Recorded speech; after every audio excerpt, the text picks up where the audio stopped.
Okay, cool.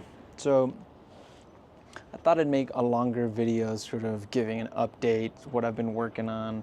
I put out a newsletter every Monday and sort of sets my brain for the week, but I thought I'd share it a little bit more, yeah, in a video setting. That way you can see me talk and talk about what I'm working on and all this type of stuff.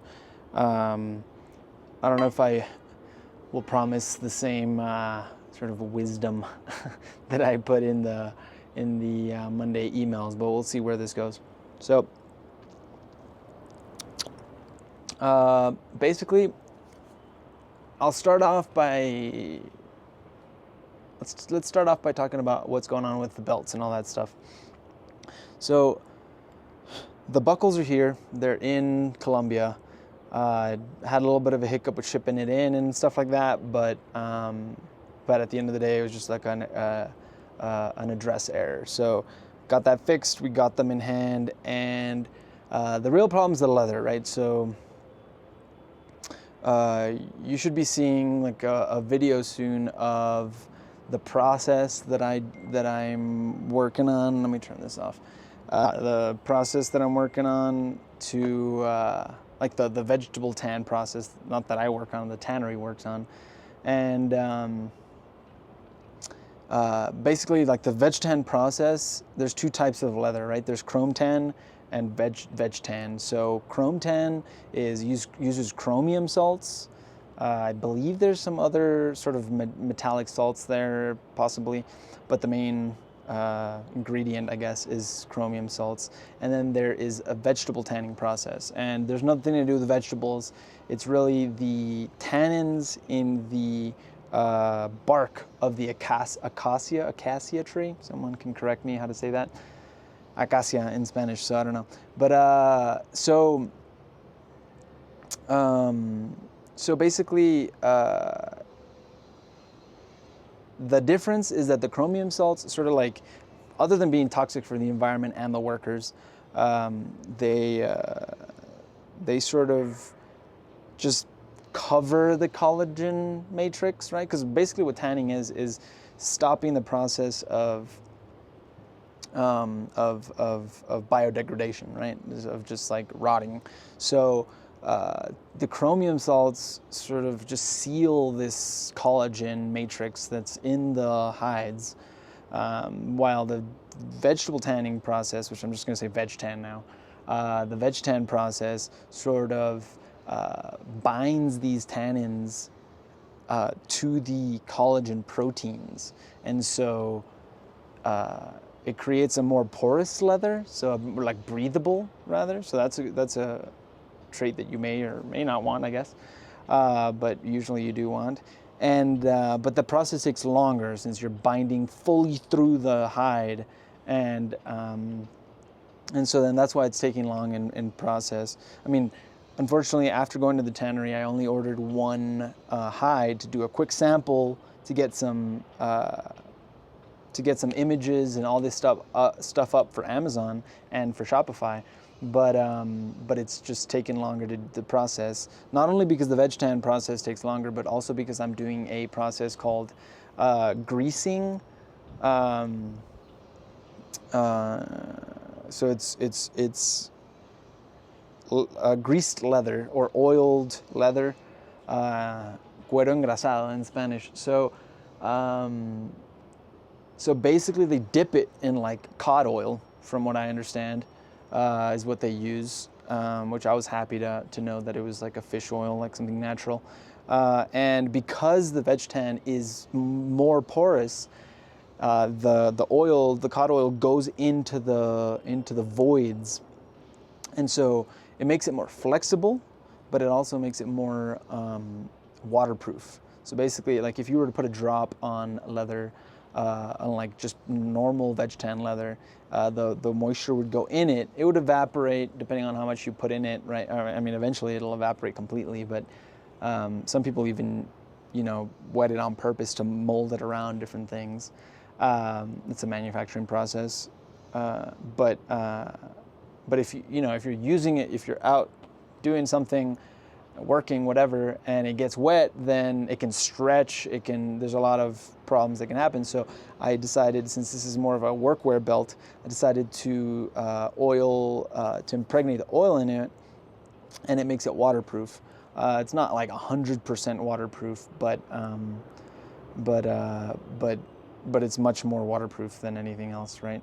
And I'm working with the tannery to sort of develop a tallow-based, tallow and beeswax-based sort of greasing product that then I can also share with you guys, and you can further seal off the top coat with sort of a waxy coat that further, and you can use it for boots, you can use it for anything. People have been waterproofing leather for forever with just, you know, oil and wax. But I digress. So yeah, so dígame. ¿Qué pasó? Ah, me estaba mandando mensaje. Okay, back to it. Sorry, took a bit of a lunch break. Lunch was ready. So where was I? I think I was explaining the whole greased leather and all that stuff, and how it takes longer. And it's true, it does take longer. So hopefully I have the final damn sample this week. Excuse my mate. And I can get some pictures taken quickly, and at least post those so you guys know what's coming.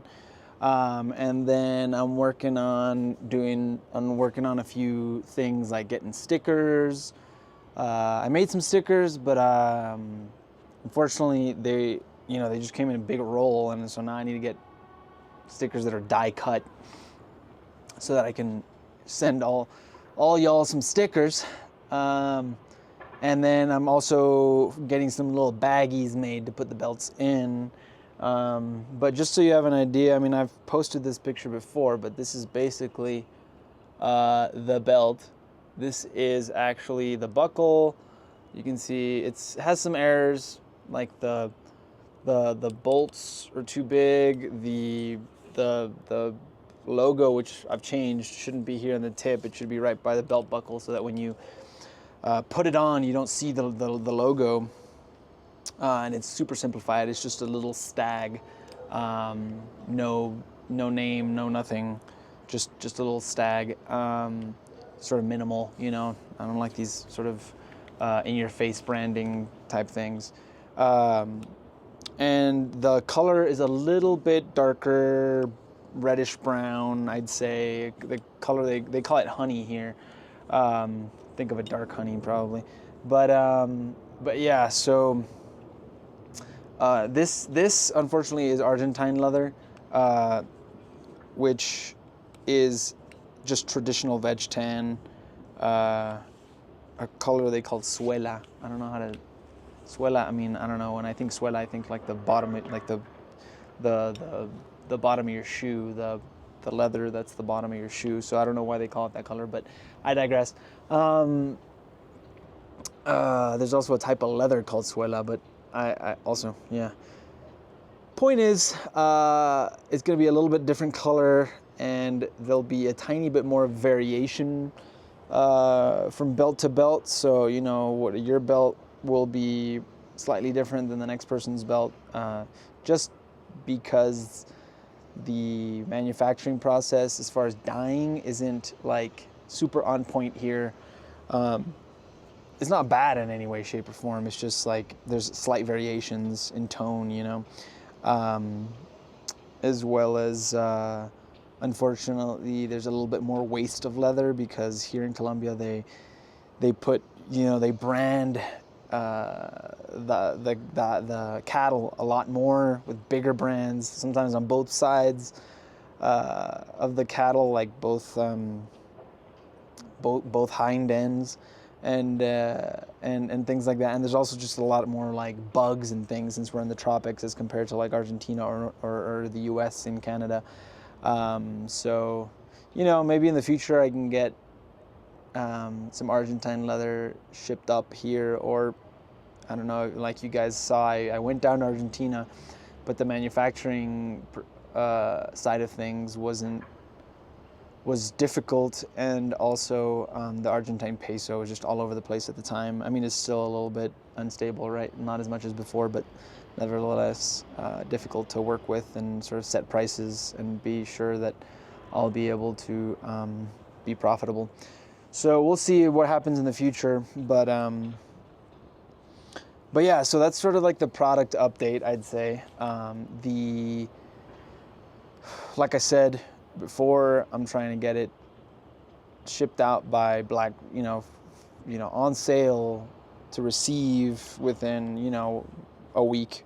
It definitely won't be 2-day shipping because I'll be fulfilling my own units, but 7-day max shipping. Hopefully by Black Friday, Cyber Monday type of thing, deal. But if it's not possible, then for sure by Christmas. So that's the hope. Christmas season, I'd say. You know what I mean? Like whatever, a week or two after that, after Black Friday, ready to be shipped out for Christmas gifts and such. Let me make sure that yep. So now I want to sort of shift mindsets and sort of talk about where I want to take the brand in general, right? Like I have a lot of ideas of like the types of products. I mean, obviously it may change. I'm definitely like leaning towards more of an outdoorsy brand, and other than sort of leather products, so I'm definitely, sticking to what I've always said of doing like the belts and wallets and card holders, and hopefully some like a briefcase in the future, and like a backpack can sometimes be difficult with like thicker veg tan leather. It'll have to be slightly different type of veg. It's still veg tan, but it'll be like a much softer, thinner version. Else you're gonna get like a sort of a more rigid rucksack type of thing, which is still something I may which actually the thought of a rucksack just came to me, but it's still, that'll be in process. But bigger bags like that are much more expensive, so especially when they're more like handmade and such. So yeah. But as far as like products that are sort of in the foreseeable future, is obviously the belt. I'm working with the tannery. I don't know when they're going to get back to me with the formulation of like the tallow beeswax dubbin is what I'm calling it. It's what it's sort of traditionally called. But and hopefully I can use the same tallow that comes off from the leather that I'm using in the belts to then make the dubbin. But yeah, so that's sort of that part. And then with sort of cutouts and different things like that, I'm trying to make a keychain, so I don't waste as much leather. My manufacturer doesn't waste as much leather. It's more for him, but I think it'll be a good addition to where it'll be able to just snap in, and it'll have the same 1.5 inch sort of insertion gap, whatever you want to call it, so that you can hang it off here, your keys, things like that. I still don't know if I'm going to do an O-ring or a sort of like not a buckle. What are those called? Sort of a clip that you can put your keys into. Both I can source some nice high quality brass, not O-rings. I forget what those are called. The little rings that you put your keys into, or the clips. Clips are easier but heavier, so can be sometimes annoying, and there'll be a button on the tag anyways, so you'll be able to remove it from your belt. It'll be a stud snap type thing. So yeah, that's sort of in the process as well, depending on how much extra leather cutouts and such, how much waste there is. Basically, I'm making it out of the extra leather. Not that it's bad leather, it's just like, if there's a brand here, I can't use that for the belts, so I need to use that inner part for something to not waste. Because these brands are sometimes big, or like sometimes there's just a cut or like a bug or something. And so then, to not waste some of that leather, I'm going to make some keychains. You might wonder why I'm not making belts, and it's because, you might wonder why I'm not making a wallet just from the get-go, or like a card holder from the get-go, and it's because that requires much thinner leather, so that you're not, lopsided like this when you're sitting on your wallet, even though you probably shouldn't sit on your wallet. But, just to get a more slim profile wallet. This is 4 mil leather. So like 10 ounce leather, 10 plus, 10 to 11 ounce leather. It's like 4 mil plus leather, 4.2, 4.3, stuff like that. It varies a tiny bit, but we sort of shave it down in the manufacturing to 4 mils exactly, just 10 ounce leather, or at least do the best we can. It's a natural product, right? But to the point though, of like sort of where I want to take the brand and stuff. I'm planning some trips, right? I'm planning some outdoor trips.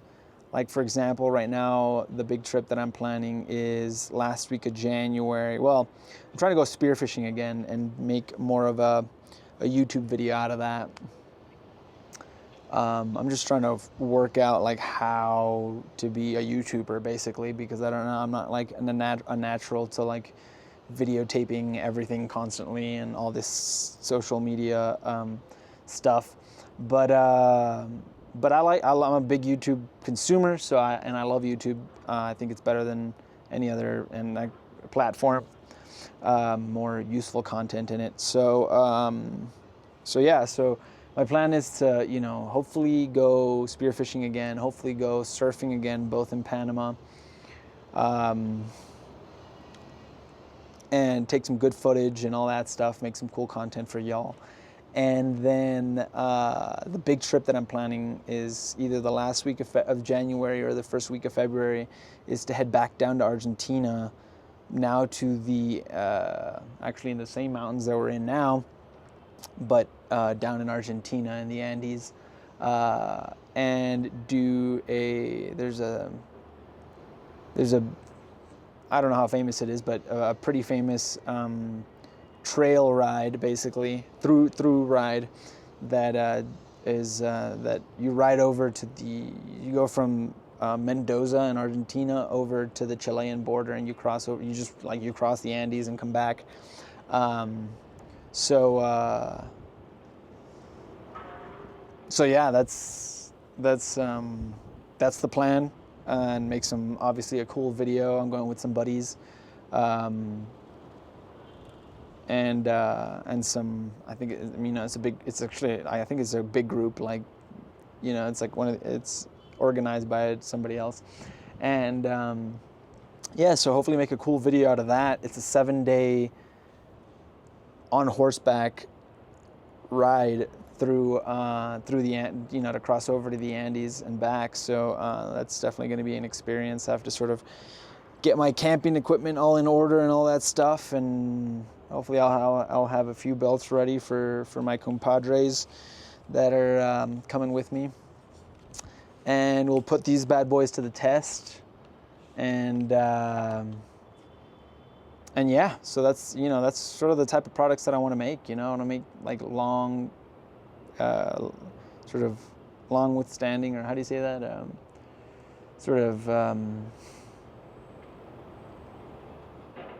Products that last a long time. I don't know.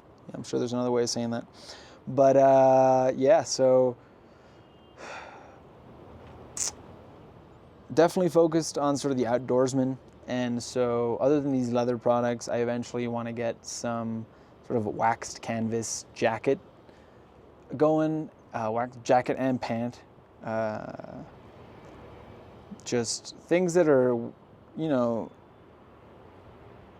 things that look like you can wear them in town, but if you want to just like wear them only outdoors all the time, often you sort of have to make that choice, right? If it's, but I want them to, look good enough to wear in town, but also be strong and sturdy enough to just go do some outdoor activities, like a 7-day through hike through the Andes in South America. So through ride, not hike, letting the horse do the work. But yeah, so I want to do some more things like that, and just put my products through the ringer, and then we'll see. I know I have the sort of wax canvas line idea working in my head. I don't know where I'm going to manufacture that, because it's taken me, but I'm focused on leather right now, so because it's taken me a while to figure that out. But and maybe I will bring some Argentine leather back up. Who knows? But yeah. So I'm working on.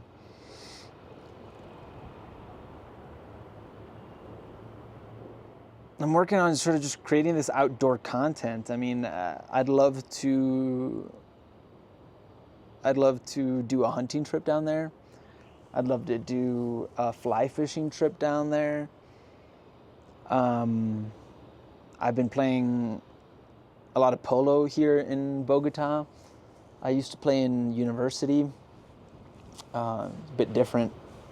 It's arena polo, which is like on sand and stuff. It doesn't matter, but so I've been playing field style polo here and sort of remembering how to play from my college days back in the day.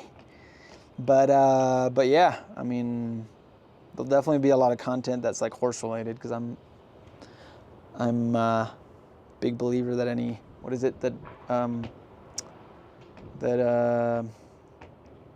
our British friend here, Prime Minister during the war, what's his name again? Man, I'm drawing a blank. That always happens to me. Big tubby guy, smokes cigars. You know what I'm talking about. He always said, every hour spent in the saddle is not a waste. So I don't know. I'm definitely a horse guy. So, and it's funny because like most of the things made for horses are also leather. So you never know. Maybe I'll make some saddles, and I don't know. Maybe I'll be like a full-on making bridles and stuff. I don't know. I think that'll be way down in the future. But yeah, my point is I like all that stuff, so there'll be some content related to that. And yeah, if I'll be in Mendoza for that week, and then who knows? I mean, there's so many damn things I want to do, like go down to Bariloche, which is sort of further south, and that's a ski town, and you can mountain bike during the summer, and the season's starting, I think it's January through May, if I'm not mistaken. Although like the hottest months in Argentina are like November, December, sort of when the polo season is. But yeah, so maybe I'll go down there and mountain bike, who knows, or go back to Buenos Aires and go play some polo, get some content there. Just want to do all these fun things, and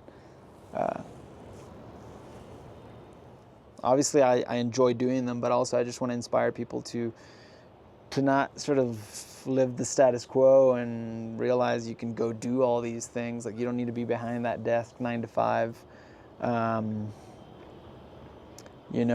was definitely in that position. I was an engineer, I was stuck 9 to 5 or more behind a desk 8 hours, and I was exhausted at the end of the day, and I didn't know why. Obviously doing math and stuff, although to be honest there wasn't much math in the real world, but doing like sort of technical work all day drains your brain, and it's like, like these chess players or whatever, they like burn more calories just sitting there playing chess than somebody does working out. But so maybe that's why I was tired. But just sitting around and not having blood pumping just isn't like healthy, and isn't, I don't know, it's not my my lifestyle that I want to live. So I want to be moving every day, doing something, keeping healthy, getting in the sun, drinking raw milk, and eating grass-fed beef. You know me. Maybe there's a dude that I want to interview, just like similarly to this Fire and Salt beef guy up in Texas, Hobbs Magaray, good guy, good friend. He does like this ultra high density grazing style, which rejuvenates the soil. Found a guy in Uruguay that also does that. So maybe I'll put some like farming content. I could do, I can go to some like grass fed. There isn't that many, unfortunately, left in South America, or like Argentina, Chile, and Uruguay. Uruguay actually has mostly grass fed, and so does Colombia. Fun fact. So I'm trying to go and check out some like grass-fed farmers and interview them. There's actually a buddy of mine here that his family runs a cattle farm, and actually the majority of cattle here in Colombia is grass-fed, and like 95% of it or something like that.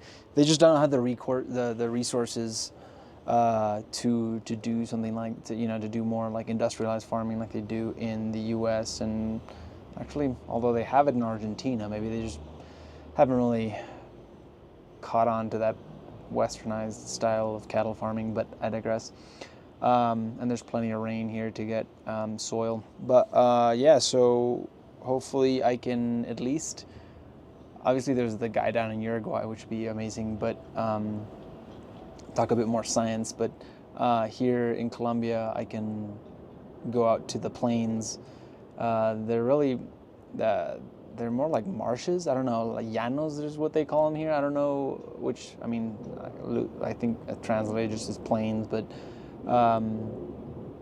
they're just like these inundated grasslands. So hopefully, I can get out there. It's like the eastern part of Colombia, northeastern, I think. Yeah. So I can do that. I'm trying to learn how to team rope, which is like, two people, one ropes the head, one ropes the legs. It's sort of a American style roping. They do it in the U.S. and like northern Mexico. In my opinion, the best way to do it. But I'm trying to learn how to do that. So there's like a bunch of cool activities that I want to do and just film and put on YouTube. And like I said, put the products through the ringer, show you how I use them and how you can use them, and more so than just showing you cool stuff, I just want to inspire people to go and enjoy their lives and realize they don't have to be tied down to a desk. They can find a way to live their best lives and also, be a contributing part of society and provide value to people, whether it's through, these conversations that I want to start recording sort of more at length.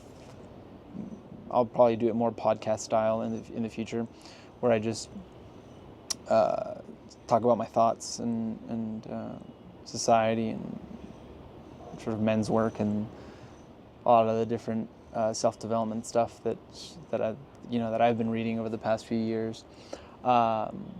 And then just cool outdoorsy stuff. And, with the ultimate goal of, other than the brand, just growing and providing valuable products, long-lasting valuable products made with quality and intention. I want to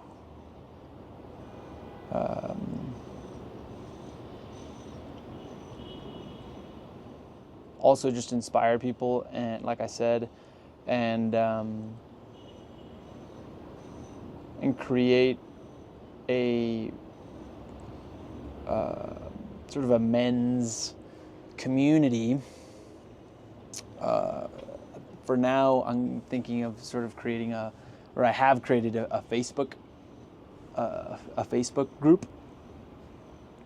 Eventually, I'd like to create a school.com group but that's like paid for me. Like I would have to pay to create that service. So for now, I'm just going to do Facebook, but I'd like to create a good enough community there, and then invite people out down here to South America to go. Optimally would be hunting or something like that. But for some people, like just leaving the country is a big enough sort of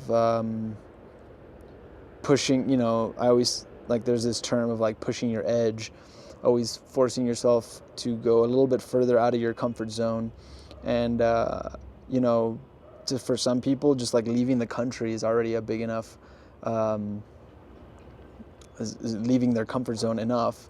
So I'd like to do some get-togethers, some like a mastermind, maybe once a year, twice a year, I don't know. But optimally, we'd be doing something together. I mean, maybe I'll like this horseback riding trip. Might be a little bit difficult because you need some experience. You need like a good amount of experience riding, but something that you can like that we can sort of learn together.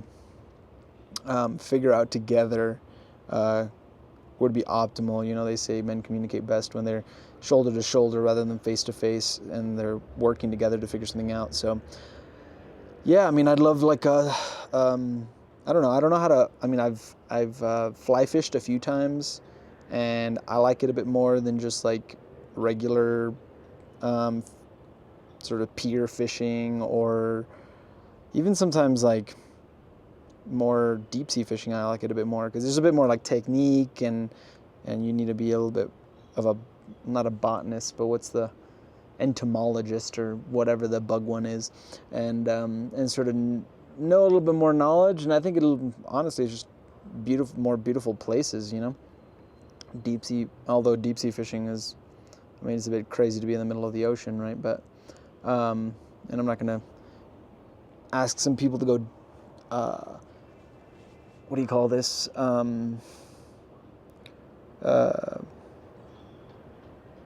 Spear fishing. So yeah. Hunting would be, I think hunting, like at the very least, rifle hunting. I mean, personal goal is bow hunting. But at the very least, at some point in the future, I have this idea of creating a group and going on a proper stag hunt in like Argentina or something. But maybe that's a year or two down the line or something. Doesn't really matter. Just going out camping would be fine to begin with. And like I said, some people have never even left the country, and sort of getting them out of their comfort zone and having conversations about what they're blocked by, and like where they want their life to go, and where their life is at the moment, and sort of working together to help each other all out would be sort of like my personal mission, to help as many people as I can, as many men as I can. So yeah, I think that's everything. We'll see how it turns out. I don't want to make this video too long. I'll make another one soon, I think. Yeah, I liked it. It's nice to speak to a camera rather than just writing to a blank page. And yeah, although if you are interested, my Monday newsletters are usually a bit more introspective, and there's some sort of nice knowledge and sort of teaching in it. I quite enjoy writing them. So yeah, if you're interested, you can go to my website. It'll be a link in the bio, but metalandhide.com. So thanks.